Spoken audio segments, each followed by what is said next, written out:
Okay, let's talk about Volume 1 of Part 1, Phantom Blood. I really, really enjoyed Volume 1. I think I was honestly shocked at how much I originally enjoyed it, because when I watched Part 1, the anime, I did enjoy it, but obviously isn't my favorite part, and I had the same complaint that I feel like many people complain about, which is just that it's really short and not a lot is fleshed out. You can't really appreciate too much of it because there's only so little stuff like Dio's backstory and Jonathan's backstory could have been fleshed out more. We could have had more characters being fleshed out, especially in the later volumes. However, specifically in Volume 1, the reason why I enjoyed it is because I feel like so much gets compact into just one volume, at least for the English volume. I'm not really sure if all the volumes have the same amount of content, but in the English Volume 1, we start with, obviously, the beginning of JoJo with Jonathan's dad and Dio's dad meeting and stuff kind of going down from there, all the way to the point where years have gone by and now Dio stabs Jonathan's dad by accident and is now about to use the mask for the first time, or the only time he uses it on himself. And so much happens within such a short period of time. Like, he manages to portray the characters. You know exactly what each character is going to be like and what they're going to do and how they're going to act. He adds more additional characters. Like, we already get introduced to Speedwagon, and like there's already a character death with Johnson's father. Just so much happens. You see them grow up together. You see them meet and grow up, and just I feel like it was just so enjoyable. I feel like later on in future parts, especially starting from Part 2, Araki's really good at adding comedy, and I feel like the one thing that I feel like could have added more to Part 1 would have been a bit of like comedic relief, which I know happens a little bit with Speedwagon and Zappelli in Volume 2. However, I feel like there could have been a little bit more of substance in that sense. However, I still rated this volume like 5 out of 5. It was really enjoyable. I'm gonna probably read it again sometime in the future. I think Araki did a great job.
Volume 2 for me was a lot of fun. Again, I only had a few problems in Volume 2, which is the training part.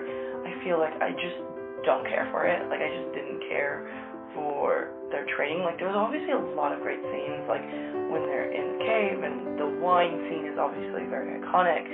But there's so much that I felt like I was always looking on my phone and being distracted because I just didn't feel invested. I feel like for that part of the story, I still enjoyed Volume 2. I gave it like, I think 4.5 stars out of 5, but I rated it up to 5 because I definitely think it's definitely worth that high of a rating.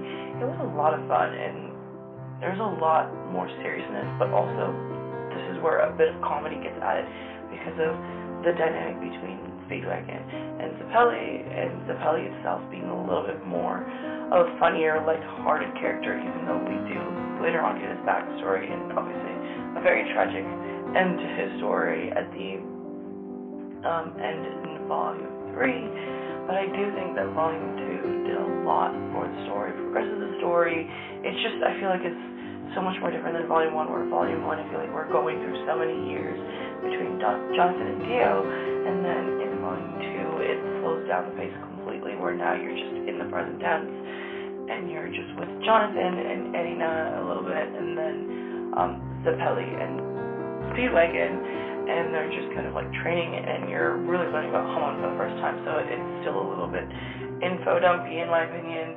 I still think that it was still really good. It's just I think the only problem I have with Part 1, plot-wise, is just in this volume, unfortunately.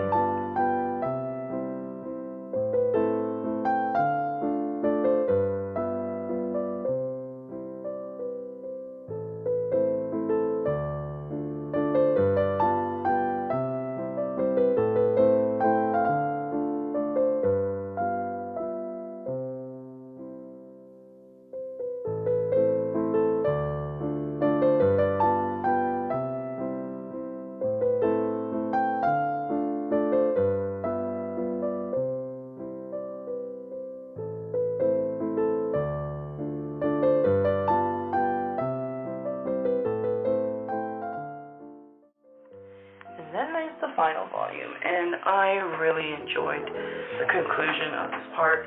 I remember when I was watching it for the first time, I didn't realize how short Part 1 was going to be. Like, I knew it was short, but I didn't know that when the final episode was coming, like, that was the final episode, and that's how Part 1 ended. Like, I did not know that JoJos are going to die. I was like, what? That's a thing?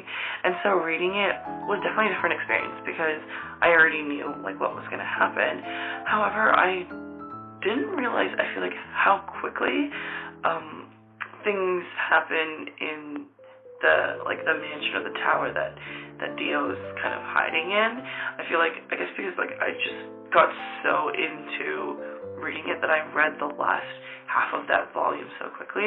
In the beginning half, though, which is the fight in which Zeppeli dies, I enjoyed that. I think the anime did a really good job adapting it. The manga was really fun to read. I also just really appreciated Jonathan a lot in this volume. Like, I don't think I appreciated Jonathan in the anime as much as I appreciate him in the manga. And I feel like part of the reason why I just am not the biggest Jonathan fan is because, like, Araki really tries to do this trope of, like, poor people bad, rich people good, and it's just not for me, honestly. But I really, really appreciated Jonathan in this volume, and just his, like, will to do things and to get Dio done, but also still feeling bad for having to have this ending with Dio and still wanting a positive ending for Dio and him, but knowing it would never work because Dio has fully gone evil or fully was evil, depending on how you look at it.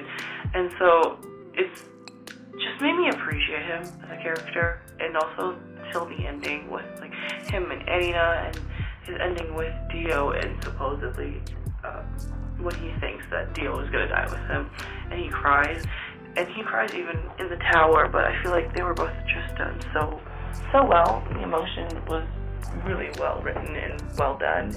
I think one of Araki's strongest points, which I'll probably talk about in future videos, in future parts, is his conclusions. Like, I really, really enjoy when he gets to the peak of a story and is writing the conclusion, because I feel like that's when he shines the most. And definitely you can see it in part one. It's definitely not the strongest ending. It's his first one. You obviously see him grow further on in further parts, but it still shows like how Araki has always had strengths in certain points, and for me it really is his conclusions. And I really enjoyed part one. Overall, rated this one again 5 out of 5. Part one is hella underrated. I don't know why, but I really enjoyed it.